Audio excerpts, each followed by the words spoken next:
Assalamualaikum warahmatullahi wabarakatuh. Selamat pagi dan salam sejahtera bagi kita semua. Yang terhormat Bapak, Ibu Guru, serta karyawan tata usaha SMA Negeri 1 Kalibawang yang saya hormati, serta teman-temanku dari kelas 10 sampai kelas 12 yang saya sayangi dan saya cintai.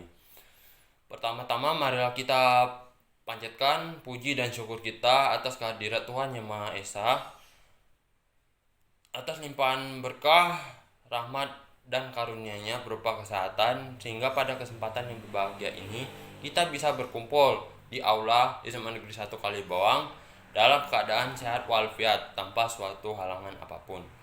Izinkan saya untuk membacakan pidato yang bertema pendidikan.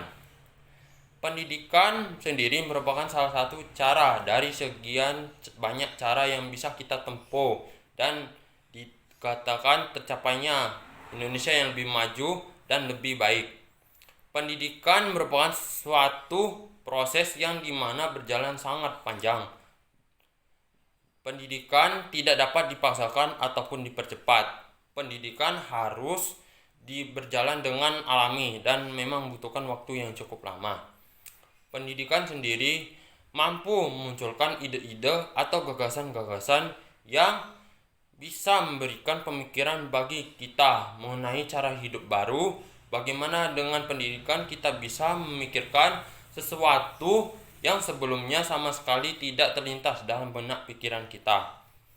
Dalam hal fisik sendiri, bangsa Indonesia merupakan sebuah bangsa yang merdeka dan bebas dari penjajahan.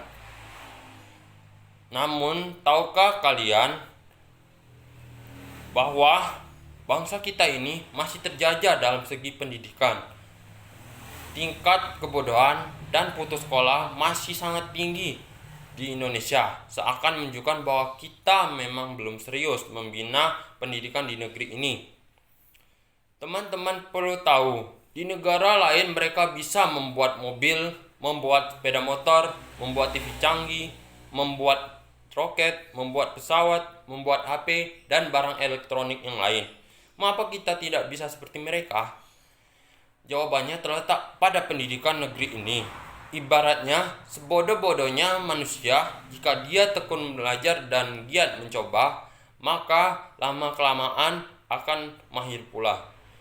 Jangan mengatakan orang luar negeri itu pintar. Mereka hanya tekun dan giat berusaha. Dan satu lagi, mereka tidak malas dan urusan belajar, dan mereka juga sangat berdisiplin.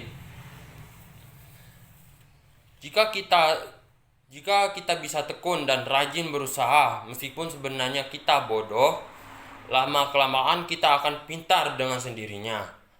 Orang luar negeri rajin membaca. Apa yang kita lakukan? Mereka berjuang keras untuk hidup. Di luar negeri sana, seorang pengemis bisa menjadi orang kaya. Di Indonesia, bukannya seharusnya kita malu? Sekali lagi, pendidikan merupakan jalan yang sangat menentukan bagi masa depan kita saat ini. Pendidikan sebagai sarana penunjang kehidupan bangsa yang lebih baik harus secara benar dan sungguh-sungguh dalam mendidik peserta didiknya. Untuk bisa mewujudkan pendidikan Indonesia yang lebih baik, memanglah bukan suatu pekerjaan yang cukup mudah. Harus diimbangi dengan dana dan kerja keras dari semua unsur dalam pendidikan. Pendidikan juga harus dilengkapi dengan pelajaran sopan santun atau karakter dalam masyarakat.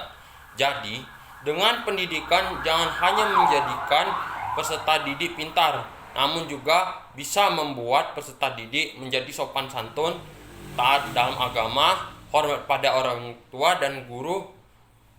Pendidikan di Indonesia memang harus dirombak. Kita membutuhkan pendidikan karakter. Teman-teman semua tahu bahwa para koruptor pencuri uang rakyat di luar sana merupakan orang yang pintar. Mereka bisa korup karena memiliki jabatan tertentu. Jabatan itu mereka peroleh dengan jalan pendidikan yang tinggi. Untuk itu, kita membutuhkan lebih dari sekedar manusia yang pintar. Dengan pendidikan, kita membutuhkan manusia yang pintar dan memiliki karakter yang baik. Untuk masa depan, Saya sangat berharap supaya pendidikan karakter di sekolah terus dikembangkan.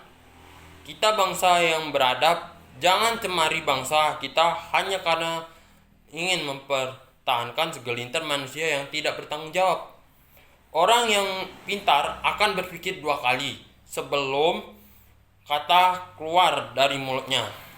Semoga dengan pendidikan yang saat ini kita gencar diutamakan di Indonesia mampu membawa bangsa ini ke tingkat dunia. Semoga mampu membawa bangsa ini menjadi bangsa yang besar dan disegani di kancah dunia.